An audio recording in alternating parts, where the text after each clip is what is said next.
Good afternoon, everyone. Thank you for joining us here at the South Star Classroom. We are today hitting the milestone of episode 183, and we've got a full house today. Better My watch name is out when we David hit that Castillo, one of 187. the one of your co-hosts, and we got the full team here. So before we dive into our timely and heady topic for the day, Ready, baby. let's connect as human beings, and let's do a human pulse check, our check-in time, and we will start with the man at the top right, Dr. Charles Cole. How are you, sir? I'm doing Ooh, well. take that, Doc. You Right? gotta Oh, perform the talk SEL about today, your baby. feelings and how you're doing. Great. Hey man, I'm good, I man. wanna feel. It's been busy. I'm what I am looking forward to. There are 3 reports that are coming out. David is a part of one of those, so I'm getting everything going for that. One of them is focused on Oakland and also honors our fallen friend. David's our fallen friend. So that's important to me. And then I'm looking forward to I think Sinners comes out this weekend. So I have some traveling to do, but I plan on seeing it even on the road. It's Ryan Coogler and Michael B. Jordan's new movie. If you don't know, Ryan is from Oakland. I'm from Oakland. We've, he has been at the barbershop that I grew up at. If you're from North Oakland, everybody kind of knows this barbershop. So I'm rooting for them. And I've heard really good things about this movie. So, Great. yeah. All right. Omar, how are you doing, friend? Tax day, man. I'm all stressed out. I got stuff going on. Crazy. I'm leaving to parts unknown, the land down under, in about like 2 weeks or so. So getting all prepped for that. I am gonna be, for our audience, off the show for like a while. I think the 22nd to the 22nd I'll be here for sure. The 29th I'm hoping to be here, but pretty much starting May 6th all the way to May 20th I'll be gone. Hopefully back by the 27th. It's a lot, Okay. man. I'm a little overwhelmed, but things are good otherwise, man. Aren't Jubilee. you giving us a substitute teacher for some of those or whatnot? No, I've got a guest on the 22nd, but if I you got want you. a substitute, I can I'm bring in teasing, man. somebody. Miss Toya. I'm just gonna bring in an inflatable doll and it'll just sit here and you can direct all your hatred towards that.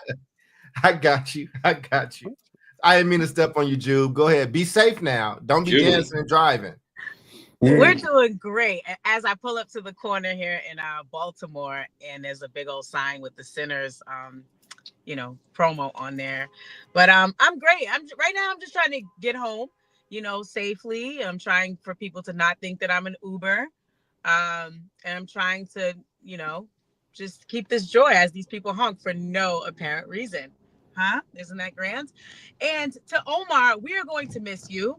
And we're going to give you a homework assignment. And your homework assignment is going to be to come back with 3 legitimate rants, right? Because they're Omar rants, and we need them every episode. And so for every single week that you're out, you're going to have to find a caricature, somebody in world news and reports, and you have to create a rant for them, just like you did Kid Rock and Moms for Liberty and all the other people. All right. Is Man, that I won't have a problem with that these days.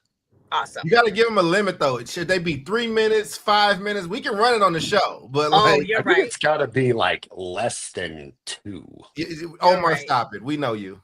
Okay, we're gonna do. Hold on, I'm gonna get over Ooh, it. I Hopefully get this 3 person minutes, won't be a baby. That's complete you heard it here idiot. first, man. Doc gave me 3 minutes. All right, everybody. whatever. We just need to give you a time. That's all. Yeah, so I think 3, no more. Let's go with 90 seconds because those can be like good promos. You got to be really succinct. You know what I mean? Like your rants, it's got to be spot on. But yes, for the record, right. I said 5 originally, brother. So know who your ops are and know who your friends are. I got you. Anyway, I am happy to be here. Unlike Omar, it's just been a crazy season, especially with budget. It's just all things in charter land, renewal land. It's just been quite a lot. Hopefully this person will let me in and not be a complete a-hole. Let's see. Amen. Okay. But yeah, it's a busy time. I'm tired and I'm joyful. We're supposed to be on spring break. And I'm not. So but maybe I'll catch some rest in the later part of the week. But I'm here, I'm happy, and let's have a great show. All right. Well, drive safe, Jubilee. And thank you for joining us, even though you're in the car. Let's see. Down here, we are on spring break. We've got 2-week spring break, so we go back next week. And yeah, work has been busy. Currently in the process of re-upping and reaching out for new clients. So if you haven't heard from me, you might be hearing from me in that stage. Also, we had a big earthquake here yesterday. I don't know if you heard. It initially came out as a 6.3, but they downgraded it to like a 5.5, which is still big. And we felt it. We definitely felt it. What's interesting is that there's an app that you can download, and I don't know how the science works, but maybe we got to do a future show on like this amazing science. It was able to alert us 30 seconds before the earth began to shake. They've got sensors like deep, in these fault lines, and they're able to measure like pressure and things like that. And at some point, it makes a determination that there will be an earthquake. And we got the alert, and then you just stand around, and all of a sudden things start like shaking. It's pretty incredible. So that happened. And what else is happening? Went camping this last weekend, like literally off the grid, just out in the woods, not at a campsite, but just way out in the country, in the mountains. And it was good to get away. We didn't have any Wi-Fi. We didn't have any cell service. We were just, out there, couple of buddies and my son. So it was like a guy's trip, doing manly things. And it was great. Start a Beautiful. fire, boy. Start a fire. Start a fire, boy. Go catch dinner. Yeah, man. Start a fire, but don't make sure that California doesn't burn down in the process. Exactly. That's true. Yeah. Too. No, we could not do fires. We had a makeshift propane fire pit. So that was interesting. And then just enjoying the early season of the San Diego Padres, who are on absolute fire right now. Did they beat the Cubs yesterday? Oh yeah. Oh, that's not. Oh, don't. Oh yeah, that is first game one. We got 2 more. We're undefeated we are undefeated at home. That's fine. So it's fine. And they're like literally selling out. They sold out last night. They're gonna sell out tonight. 40,000+. It's crazy, man. Because the Cubs are selling it out. Cubs. Yeah, right. I'm a Cubs fan, not a Padres. I know you are. God damn, that's some shit talk right there, man. Yeah. Shit.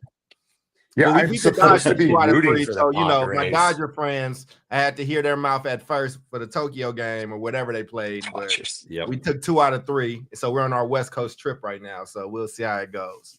There you go. Yeah, man, those Dodgers. Yeah, dude, I remember the first time I got stabbed. Yeah, I got beat up at Dodger Stadium. All right. Yeah, dude, nothing good happens at Dodger Stadium, dude. Trust me, man. Like, it's fucking garbucci. And that's coming as a Giants fan. So look, when we do check-in, we're 10 minutes in the show. We don't have the topic yet. Talking about baseball, man. This is why it's the check-in. It's the check-in's fault. Okay. The check-in is a waste of time. Don't be blaming the check-in when you sit there talking all that Cubs shit. Because that's the check-in. Go ahead, David. Mute the rest of them. Sometimes you just gotta let it out. Sometimes we gotta talk. That's right, Jubilee. That's right. No, I get it. Yeah, and please give us the topic. So, one of my last audio book that I'm still kind of in the process of finishing has got me thinking about policy, about government, about bureaucracy, about process, about outcomes. And the name of the book is Abundance. Okay, I'll give you a quick snippet about the book. Abundance, How We Build a Better Future. It's a 2025 book, so it's brand new. by Ezra Klein, Derek Thompson. The book examines the challenges hindering ambitious projects in the United States. They kind of focus on California a bunch because we deserve it. Talking about affordable housing, infrastructure, climate change. The authors argue that well-intentioned regulations, which are created by humans, not by God, in many liberal cities have inadvertently obstructed development and progress, right? They advocate for an abundance agenda that seeks to balance regulations that we know we do need, and with the imperative to promote growth and innovation. And so the book has sparked discussions about the future of progressive policies, talking about the rebuilding of the left, the rebranding of the left, right? And the role of government in facilitating development across these areas. So a very interesting and fascinating book. If you haven't checked it out yet, I think you should. It ties in very well to the current political dialogue and how the left and the progressive movement is essentially working to, redefine itself, right? Going from a party and a movement that has historically been much more focused on process as opposed to outcomes, right? And so that's kind of the big picture of the book. What I'm going to do next here is give you a couple of examples from the book, and it's obviously we're talking about a tension between zero regulation and over a world where we have too many regulations.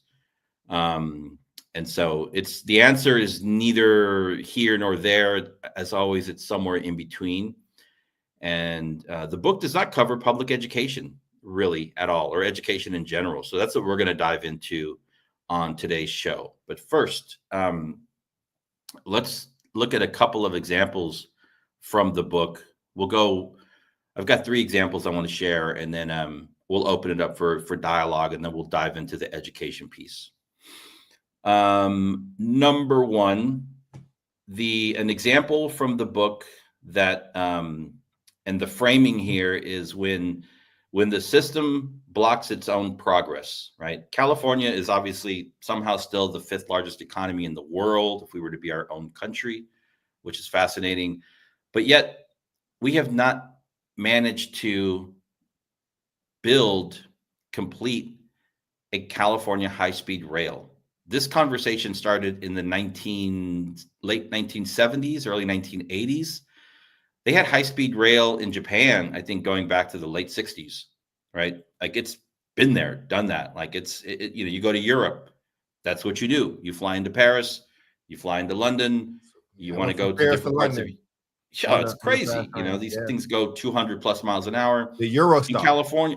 Yeah. And in California, if you want to take the train, you got to take the Amtrak, and you got to get on a bus and then get back on a train. And it goes, these are like the trains of 100 years. It goes very slow. It goes incredibly slow.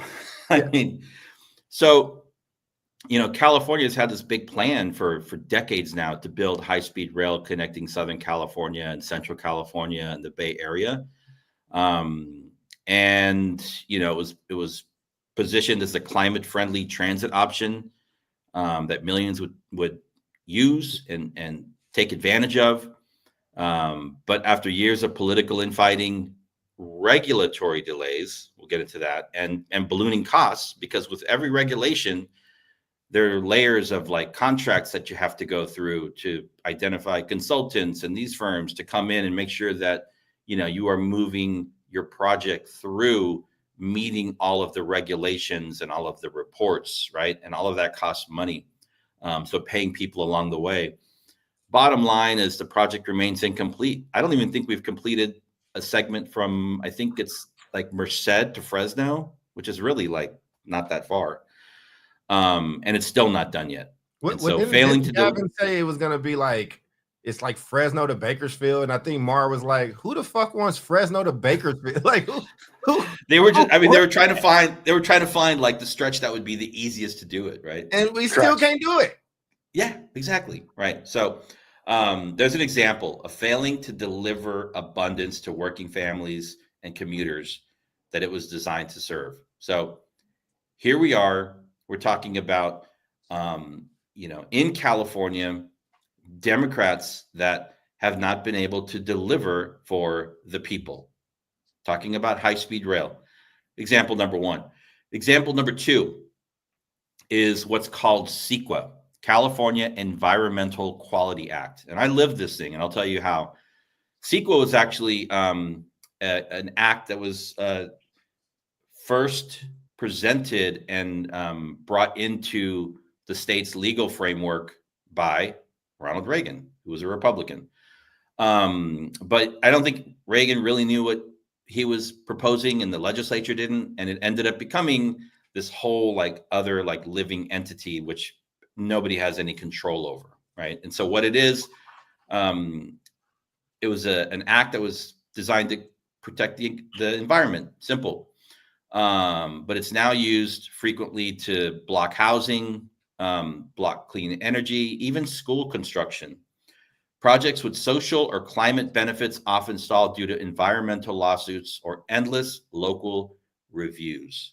So CEQA is an act that means if you're going to build particular types of projects that have some kind of a public angle or connection to them, you have to go through this incredibly rigorous planning, design, permitting, research before you even put a shovel in the ground, right? And don't even get me started on how you have to organize.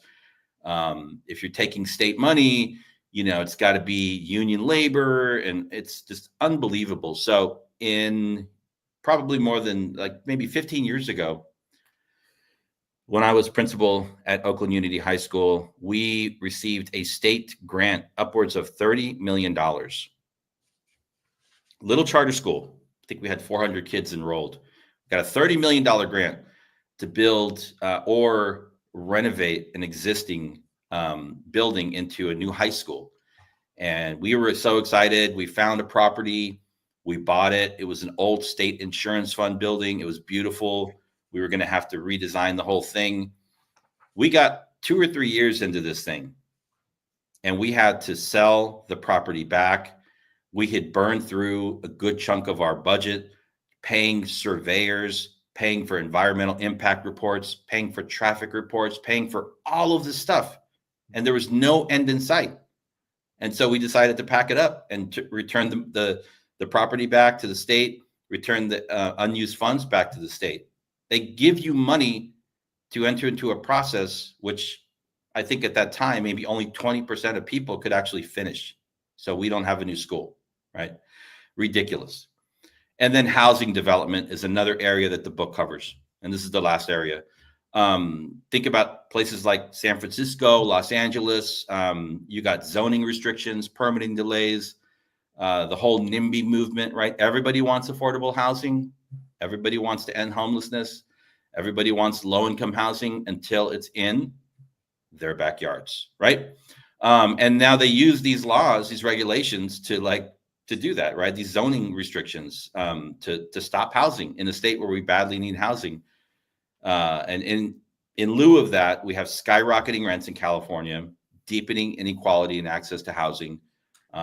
Even as our public leaders declare that we have a housing crisis, but they can't do anything about it because the regulations, right? So and it's funny, these 3 examples are based out of California. I'll stop there.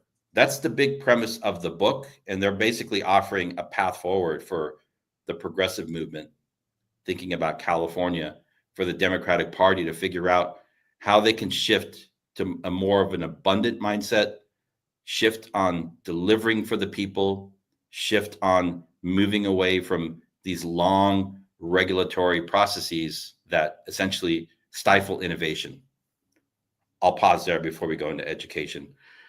Quick thoughts on what I presented. Have you heard of the book? Are you familiar with this concept?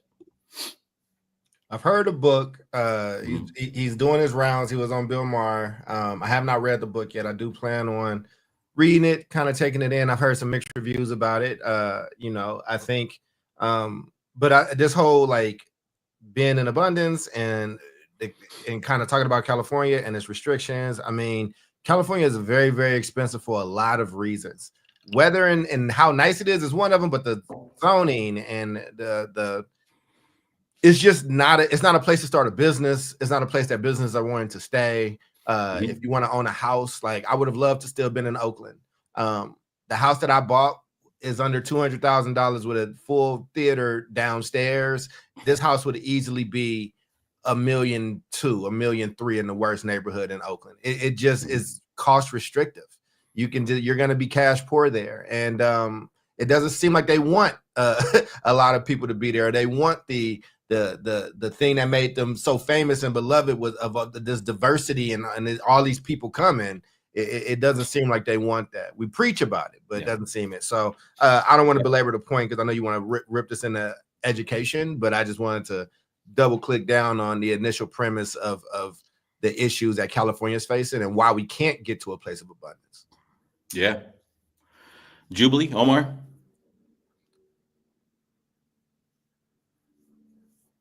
Yeah, man, I'll take it up. Or Jube. Oh no, I've got nothing yet. I'm still listening. I'm still learning. Yeah, no, I mean, my first instinct was like, it's very California specific, right? And just to add to the conversation, it's not to sit here and tout Texas by any stretch of the imagination, but it's why everyone is leaving California for Texas. It's why Tesla moved from California to Texas. It's why Silicon Valley is moving from California to Texas. It's why a lot of the tech bros, which I'm thankful are gone from San Francisco, to be perfectly honest with you, give me my city back, are now in Austin, because Austin is going to eventually overtake Silicon Valley in terms of its size and scope, because of ways that, not just in terms of regulatory practices for businesses, but housing. Housing is blowing up all over Texas right now because it's significantly more conducive, it's more cost beneficial, and they're just getting things done significantly faster. I got to tell you, like, I'll say this, like, I think this is a very California centered issue because Texas is facing another issue altogether, which is the exact opposite. As California creates regulation and creates these impediments and difficulties with high-speed rail, guess what's popping up in Texas? High-speed rail from Austin, connecting Dallas, connecting Houston. Already set in motion, like already gonna happen. Like we'll beat California to the punch, which is insane. Because like to not have a high-speed rail from San Diego to San Francisco to Sacramento is like beyond my comprehension. Like San Diego, LA, up through the Central Valley, straight into San Francisco and Sacramento should be like a no-brainer. But it's like not just regulatory shit, like silly things like the car culture, silly things like not in my backyard, NIMBY, right? Like, hey man, Los Angeles is the perfect example. It's like we want to be liberal and we want to house the homeless, but not in my backyard. And I'm like, cool, you sound like Austin, a fake liberal place for basic people. That's a good rant I can go on, Jubilee. I can go 3 minutes on how Austin is a sack of shit of a city. Just like a literal piss hole of a place for basic racist white people. That's a good rant I can go on later. But I think when it gets into education, it's going to be an interesting kind of prelude, because I think that the abundance paradox is something that is weird when it comes in terms of education. That I'm seeing happening in a very weird way in very different states, but we'll get into that. I just think that like for the most part, this is an interesting paradigm that's going on, and Texas is kind of the beneficiary of it right now. So you, a question for you, Omar, you built the school from the ground up, right? Your East Side campus, right? Was like right up, ground up. Man, so I mean, just in, not in length, because we all know that you love to like talk at length. Can you just briefly describe, like, what was that What was that process like? Like, I mean, in terms of permits and inspections and like your timelines, did you feel like the design work, the permitting, the actual construction of that campus met your expectations? Was it faster? Was it longer? Yeah, I mean, look, construction is extremely difficult, but let me just hit the highlights. I got to give a shout out to our architect, Reda Asfahani. He is one of my Mm. closest friends, and we designed this shit over COVID and figured it out like this. Shout out to the environmental group, came in and they were like, sass, 3 days. Here's what you need to do. Here's what you need to fix. Here's how you have 3 days, dude, to have a full scale environmental report, which I Oh think my is what God. you're getting at, because it Yeah. sounds like you were paying months on end for horseshit consulting work, and I got straight answers in 3 days. Shout out to David Bingham. We built this school in about 18 months, 72,000 square feet. It was longer than expected, but we also did it for $180 a square foot, meaning that between Retta, David Bingham, and I, we had the cheapest build in the United States at the time. This build would Wow. cost easily $300, if not $350 a square foot today.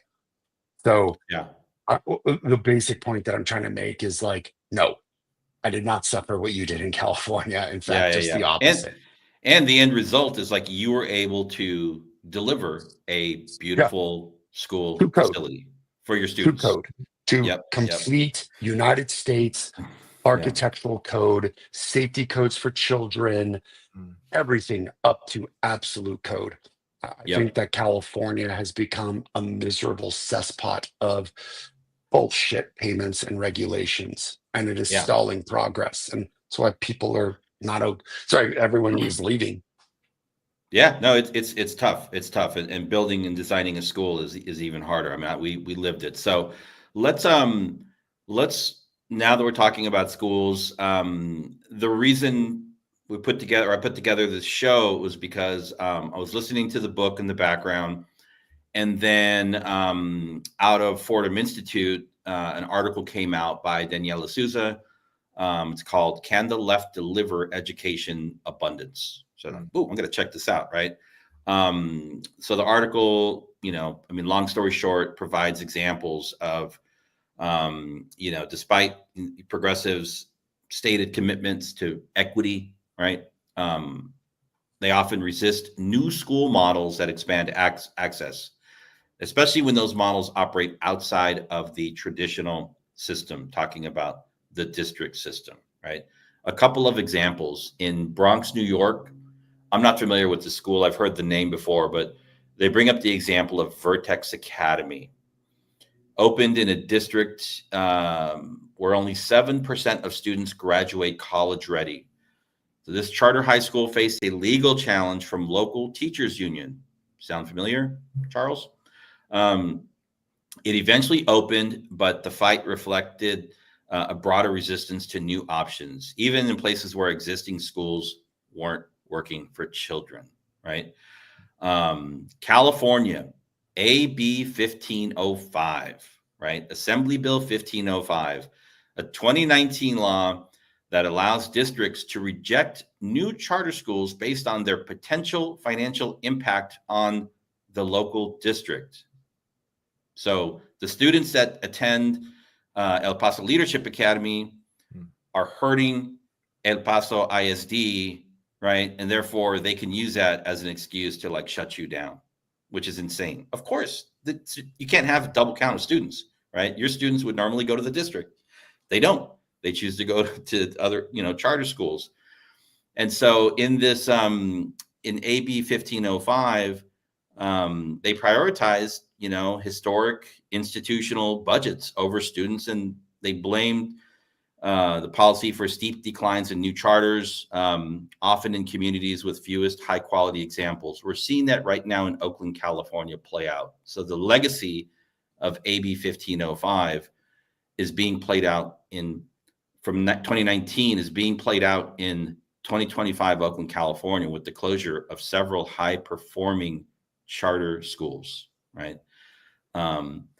There's another example that they provided about a micro school, but I think we can move on from that. So now applying this concept of abundance, over-regulation versus like not having enough regulation, which I think you were getting to earlier, Omar, this tension. If we believe in housing abundance, if we believe in transit abundance, right? If we believe in energy abundance, why is education abundance still so restricted in underserved communities? Oh, we believe in it. We just believe in it if you're rich. You all this shit is abundant if you're rich. Like I think that's the California is abundant if you're rich. Like this is LA is LA, baby. Like New York is New York, baby. Like all this shit. Like, I mean, here, listen, man, I think like let's not act like it doesn't exist. It absolutely does. Shout out to all those that watch White Lotus. Like everything is abundant for those people that check in to the White Lotus. You feel me? So like I don't think any of this stuff comes into fruition if you are poor or working class or struggling. The only thing that's in abundance if you working class people, and listen and hear me well, is fucking stress and bills. I don't think any of this stuff plays out if you're not if you're struggling from an American context. Obviously, I'm not comparing us to third world countries or other places, right? I'm not. Let's not be obtuse. But as far if we're doing apples to apples comparison here in this country and what we're being asked for, I don't know if any of these things actually cross the threshold of these things. You don't need the high speed rail for that kind of fast transportation because rich people have planes and jets and they find ways to get it done. So that let me stop there. I think I said enough on that piece. I mean, shit. Jubilee, you want to go? And let's focus on like why can we not have education abundance? Why is it still so restricted in underserved communities? Got you. Yeah. Because our world is a dumb place. I mean, it's just dumb. Just even listening to charters against traditional public, and you're stealing our funding and you're stealing our students. It's like, well, what was y'all doing with the kids when they was in the building? Johnny still couldn't read. So why do you care if he goes to the school across the street that's possibly going to give him a strong foundation? I don't understand. So I think it's politics. I think it's where you don't keep the main thing, right? Which is ensuring that children get a high quality education that they need and deserve, and you put adult thoughts and desires and foci above that simple premise that we need a generation of kids who can read, write, do math, and think. And I think that's what overshadows everything. Yeah, I mean, I've got some strong opinions that sound a lot like Doc and Jubilee, which is simple, right? But I'll tie it to El Paso right now. I read a story today in El Paso from KFOX News about how EPISD, the El Paso Independent School District, is shutting down all the schools in the lowest income area of El Paso. All these elementaries are getting shut down in Segundo Barrio. Now, in somewhat of a defense of EPISD, that area has been significantly under-enrolled. So they have a lot of schools, just kind of like in Oakland, that have like 30%, 25% of their occupancy. However, in not their defense, they have no formidable solution about saying what we're going to do is build this really awesome school for you all here in your community that you're going to go to, and we're going to consolidate these schools, and you're going to get this in your community. Not in their defense, in EPISD's disdain, they're saying, no, we're going to get these kids and bus them to a totally different school over here that's already built and overcrowd these schools because we need to make up for our $30 billion deficit. They say million. It's actually in the billions. They're just not reporting that. So this is hitting home for me. Because what Jubilee's saying is exactly right. What Doc is saying is exactly right. They're not shutting down the rich schools. Rich people don't even go to public school. They go to private school. But they got to worry about. They're going to badass killer schools in the San Francisco Bay Area. I was just having this conversation with my boy Retta. He was like, dude, if I moved here, like, where would Rio, his son, go to school? And I'm like, San Francisco? If you got the money, you're going to private school. Or you better move to Sausalito or the South Bay, like Menlo Park and Pali High, like, because that's where like all the rich people go. So I think in education, David, the simple answer is, and this hits home for me because I was meeting with a group personally from this area, from Segundo Valle, from the Chamizal, and I was saying, dude, we can open up a school together. And I was met with conflict. And they were like, we wanted to work with EPISD. And I was like, how have they been working for you guys thus far? You want me to work with them? What have they been doing for you? I came into this neighborhood. You know what I did? For all your horrifically performing schools that were like at D and F status, my little school was running at almost A status. My little school was #1 in the state. Forget about the region. Forget about the area. So it was just like blight, bright spot with kids that otherwise would have gone to these schools. Not cherry-picked kids, not some super famous, brilliant kids that came from other places. Those kids from that neighborhood, I got exponentially better results. So it is a huge paradox because on one hand, they were like the same system that fucked them. They are crawling back to asking them for help. The organization that came into that area and did all this work to elevate the standard of education, they're incredulous. It's insane because I'm getting it from both sides. They're getting attacked by the school district being like, we're going to shut you down. You know why? Because they have no power, David. They have no money. They have no political will. They have no political power. And in this country and in this world, if you hold power and money, you get things done. For those of us who don't have power and don't have money, we're the focus of their ire and their intensity and their shutdowns, because what the hell are we going to do? And, you know, Doc's right. Jubilee's right. We get screwed the worst. Yeah. That's why. An example of this, this question around education for me would be years ago, and I'll be very brief on this because I've said it before. Years ago, when I was working at Oakland Unity High School, we determined we needed to open a middle school because our students were coming in from district middle schools year over year, really operating at like a 5th or 6th grade level. And so maybe if we open a middle school, design a middle school, we can start at least to give kids a fair shot earlier on, whether they decide to come to our high school or some other high school, right?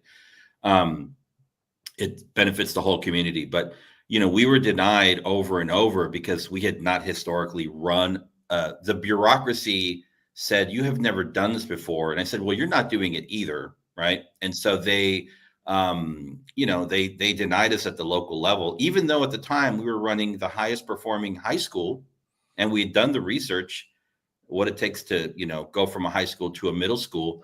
And the system still said no, right? School eventually opened. 10 years later, Oakland Unity Middle School is the highest performing middle school in Oakland, California, right? Because we fought. We had to fight through the process. We had to fight through the bureaucracy. We had to fight through, you know, the system essentially, right? That did not believe in abundance, but we believed in abundance for our children. Another interesting, and I want to focus here on organized labor. You might think this is an interesting example of some of the challenges that we run into in this like abundance mindset versus, you know, people or systems that are working just to keep themselves propagated.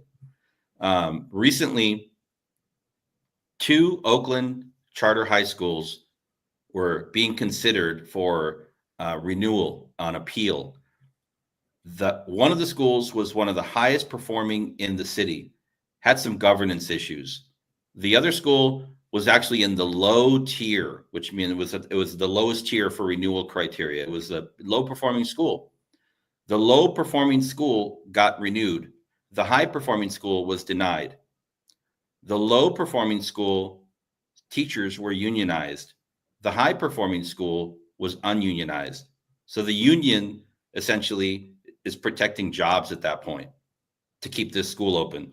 The union came out and they spoke at this meeting, but they only spoke against the school where the teachers were not unionized. So now you have a clear example of a system that is only operating to protect itself, far away from delivering for actual children. They're able to deliver jobs for their members. This is the problem, right? Yeah, I'll do you. Oh, go. I ain't mean to cut you off. No, I'm done there. I was gonna say I'll do you one even better. This is a district example. And when you talk about innovation and abundance of learning, when I was in the superintendent's office working under Antoine Wilson, and I say his name because I rock with him, and he really cared about educating young people. He didn't care about charter, traditional. He cared about kids being educated. So we built a group of schools. There was a group of schools that we identified, and we called them the Red Phone schools. Now, for y'all that are of a certain age, you used to watch the old Batman show with Adam West. There was the bat phone. It was red. It was a whole thing. And the idea and the concept was these are very low performing schools, many of them with Black kids or brown kids and poor kids. Lafayette Elementary was one of them. That's where I went to elementary school. That's where Huey P. Newton went to school. A lot of people go there. And the building, let's say the building holds 500. The enrollment was set to be like 100 kids, right? And so what we did, the Red Phone schools were supposed to get not the worst, not the newest teachers. What we said is, everybody in your department, we want your best people tied to Bat Phone schools. So if they need some money passed, if they need, the best training, if they need this, we got it. We also were going to build incentives because you can't catch up by doing the same thing. So we were looking at like Chinatown and schools like that. We were going to implement extra school. So after school support and like Saturday school. And we weren't going to make teachers do it. Teachers got to opt in. And if you hit academic goals with those kids, whether it be growth or a certain checkpoint, we made it so teacher friendly, right? If you want to if the kids are so low, but you get them up just underneath standard, but the gap is so big, you win still. If it's like getting to this bar of like a higher bar, you still win. And we were going to give these teachers bonuses, right? Really, really pricey bonuses. Before we could get that bit of innovation out the door, the union shut all that down. The union killed it. And the union dissuaded leadership from being able to do this bat phone thing or like make sure that your best staff are going to be placed here if they need it. It was to kind of try to kill the bureaucracy of what you started talking about, David, around why we can't innovate. And it's usually some bureaucratic BS, right? And if you're at the bottom, the bureaucracy is not going to help you. Listen, we're nuanced, smart people. I understand the importance and need of like systems and standards, right? Like we're not talking about the wild, wild west. And David, shout out to you for giving us a pros and cons list, right? Because there are cons to no regulation at all. But when regulations become a hindrance that don't allow you to build or create, and the same kids are the ones that's constantly hurt, and the people that are doing the hindering, their kids are not dealing with those things and never will, something is broken. And you got to be smart enough and you got to be courageous enough to break that shit up. And you got to be willing to not be liked. And you got to be willing to be smeared by the unions. And guess what? Everybody here is pro-union in general. I love the concept of unions. David talks about coming from a union family. But if you've never dealt with the teachers union, you don't know how nasty and ugly it can get and how grimy it is. Right? Like, so for unions to take away those opportunities because they wouldn't get what they needed or whatever the case was and damn these kids, I thought it was despicable. And I'll stand on it any day and twice on Sundays. And I say this with somebody like David because we ran a campaign and they thought they were going to bully us. And we was like, nah, man, a white person running this joint don't get to call the black and brown person racist, B. It's just not how this works and operates. So I didn't mean to go on that soliloquy. Omar, I had to borrow some of your sauce and do my own rant there. Do it, baby. It's the essence of what the examples that David and I both just gave. This broken bureaucracy is getting in the way, not just screw abundant education, just a modicum of quality education. Yeah, I'll hop in on that. That what you just said, Doc, it resonates with me so much because I feel like, and I don't have stats or anything right now, but if I did a little digging from when Bloomberg was mayor, right, of New York, right, like you hated it, you loved it, but what he did do was start to put metrics in place. I was like, hey, I'm gonna do this like how I do business. We need to see some growth here. Okay, or your joint gonna be red. Whatever is connected to your school is gonna be red. Like when your teacher used to grade your paper back in the day and write 0 on the top with a red pen, right? Or if you want to see green on your paper, if you want the metrics that are connected to money, then you need to have some improvement, and you need to be making sure that you are appropriately servicing students with disabilities, multilingual learners, at risk, children experiencing homelessness, children with concentration of poverty. You better have all your subs, all your groups, and you better be addressing them. And like, love it, hate it, pros, cons, or what have you, people started paying attention because mediocrity and apathy that had been just had so much longevity had to be awakened. Like, no, we can't be okay with having, teachers rated and principals rated satisfactory. But Johnny has been in this school since he was in kindergarten. Now he is in 5th grade. He's in 8th grade. He's in 12th grade, and he still can't read. But you have taken home a paycheck. You have gotten satisfactory ratings for all 30 years of your profession. Pride yourself on being the greatest kindergarten teacher, and none of your babies left reading. What's up with that? So I agree with just like being able to get back to, we're in a capitalistic society. And so I do think something happens when we start to look at metrics and tying that to work. And I think that's one of the biggest things that labor unions fight against, the accountability part, right? I get that there are some people, some leaders and people out there that are nuts. And I think you do need some protections in there. But I led a charter school. I worked in charter schools. I worked in traditional public.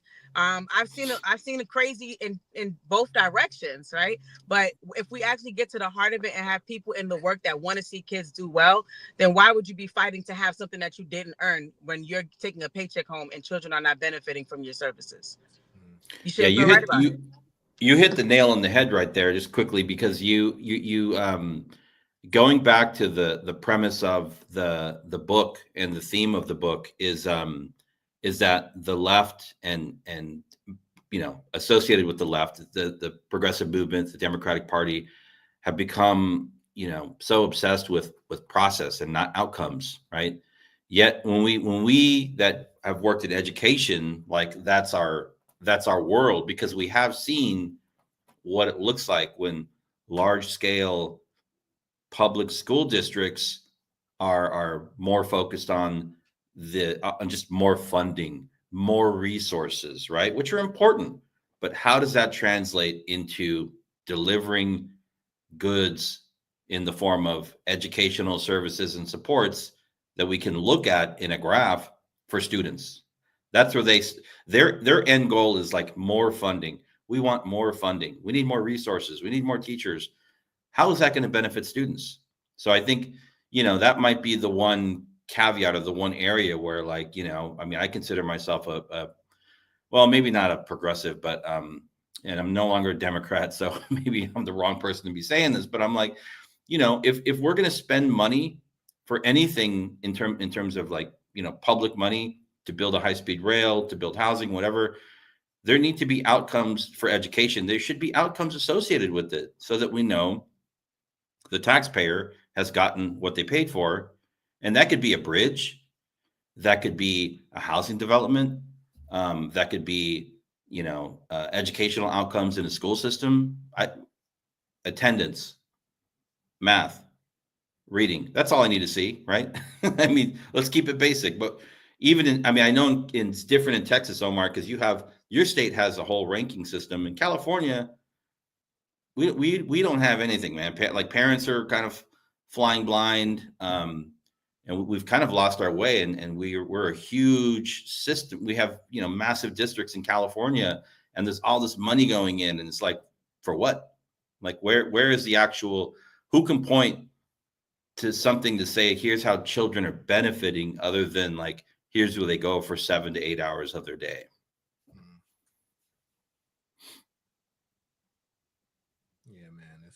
It's it's a tough Look, topic. he had to leave. He couldn't handle it. right. Yeah, all right. Yeah, man. Here's I gotta the tough part, and I want to steer it maybe in a not a totally different direction, but like a really legitimate question because it's one that I deal with like a lot. One of the major hypotheses that I had about education in general when I was like, I don't know, contemplating stuff in grad school and working with an organization called Education Pioneers is what is the state of education in the United States? And I mean that to think about like, how do we pay these people? Are district offices so bureaucratically just wound up in their own mess and their own aggrandized horse shit and pay these like really cool salaries versus putting the expertise at the school level? Are school people respected? Are they paid enough? What I'm getting at is like, who the fuck wants to get an education these days? Teachers are leaving in droves, underappreciated, underpaid, not in a culture where they're protected, and parents are kind of running wild, which I'm like, that is absurd. I'm not putting up with that. Parents are our clients, but I'm not for disrespecting anybody, not for disrespecting parents, not for disrespecting our teachers. I literally just did a complete central office reorganization. Our goal is to keep central office, my own central office costs, no matter what, no matter how big we grow, under 15% of the overall budget, which means I'm putting the majority of these like really high caliber people on the campus level and paying them more. What I'm getting at is like, dude, why has education suffered this much? Because in one respect, for so many towns, for so many places, it's the only job. And these people, if you want to talk about high expectations and high qualifications, ain't got them. Because who the hell gets into education for the money? All those highly qualified people, they're going into different sects these days. They're going in engineering, they're going into computer science. And like, I'm not trying to disparage anyone in the realm of education, because what people are hearing me say is unqualified people get into education. None of us are unqualified.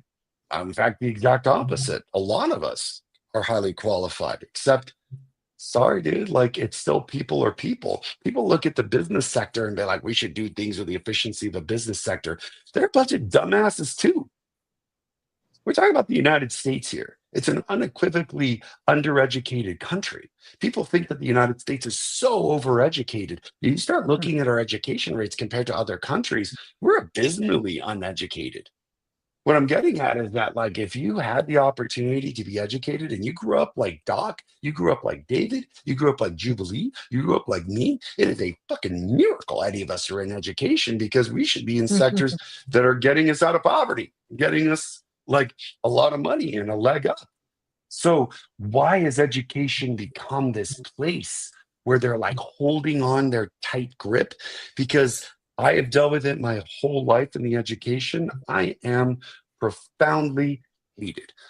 No one hates anything more than a Stanford, Harvard graduate coming in here and showing everyone how full of shit they are, how incapable they are, how fucking incompetent they are, how unbelievably stupid they are. I make them look like fucking morons because I make it look fucking easy. Because for me, it ain't easy. It was a shitload of hard work, but I do it so fucking well. And David did it so well, and Doc did it so well, and Jubilee does it so well. So I fucking love Jubilee. So I didn't ever want to like tear parts away from her and I, because I was like, shit, we speak the same language. You smart as shit.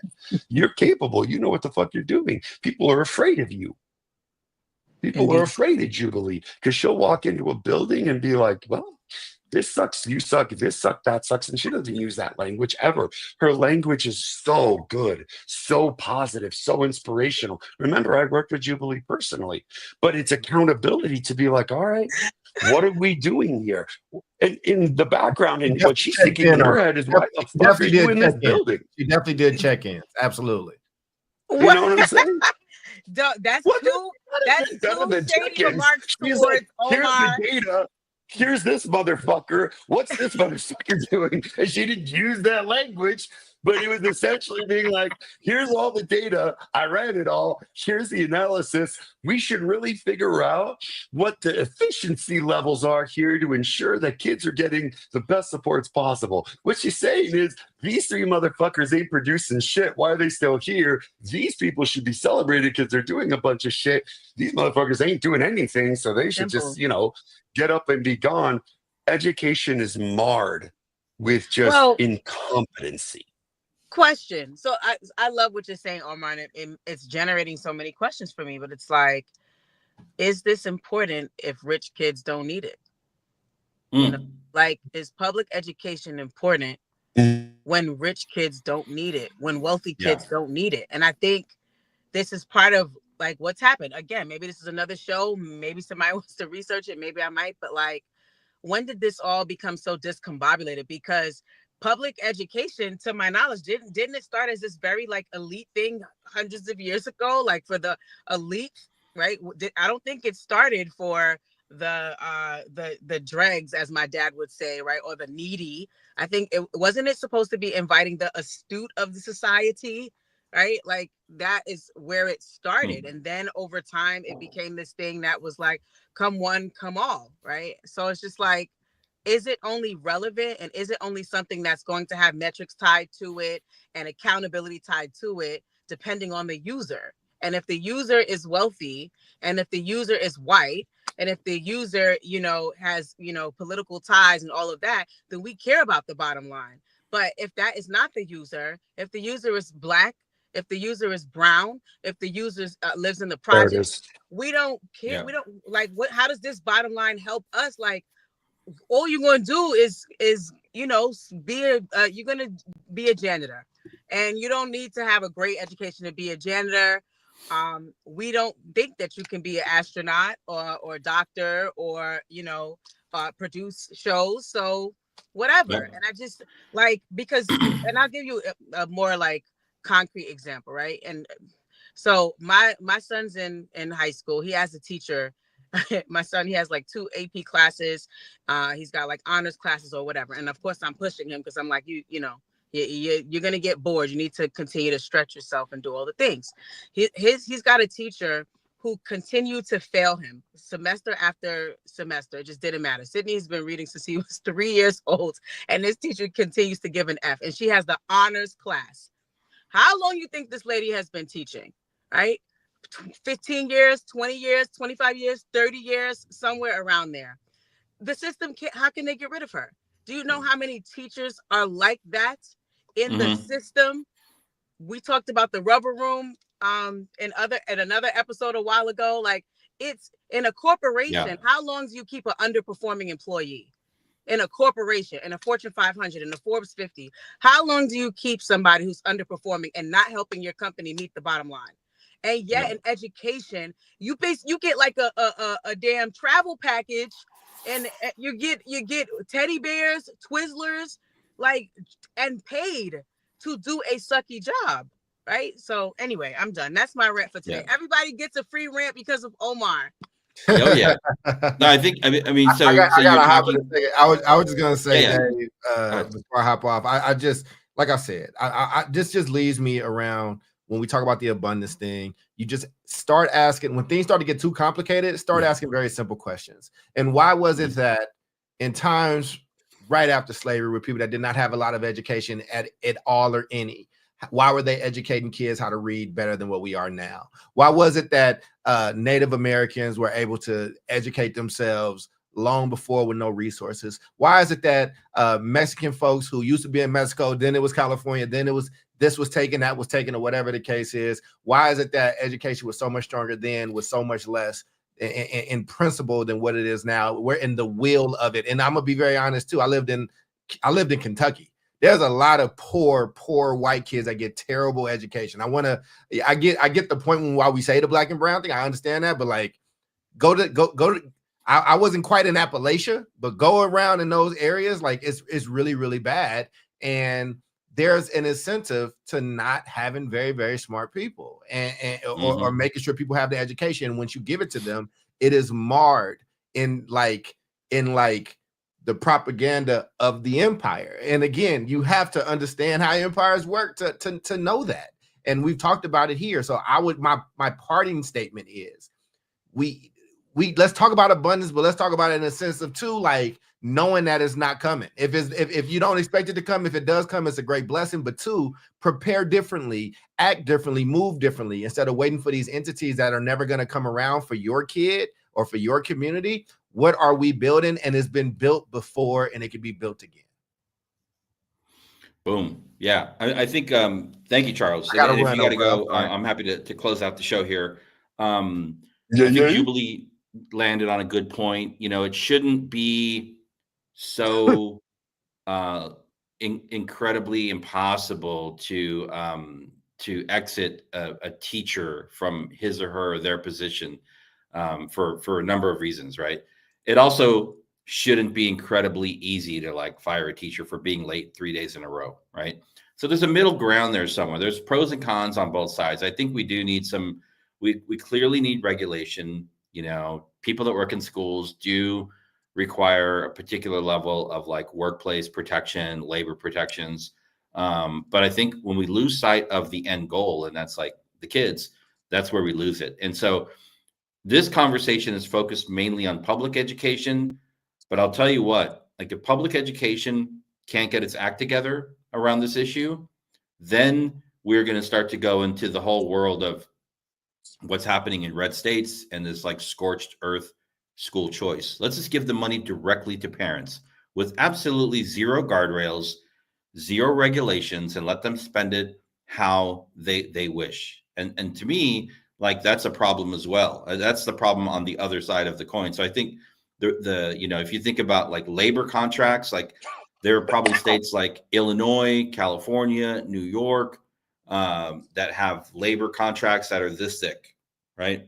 And then you have some that are this thick, right? And maybe we need something that's like in between, you know, something that works for both adults, but also has built-in accountability to make sure that we're serving kids.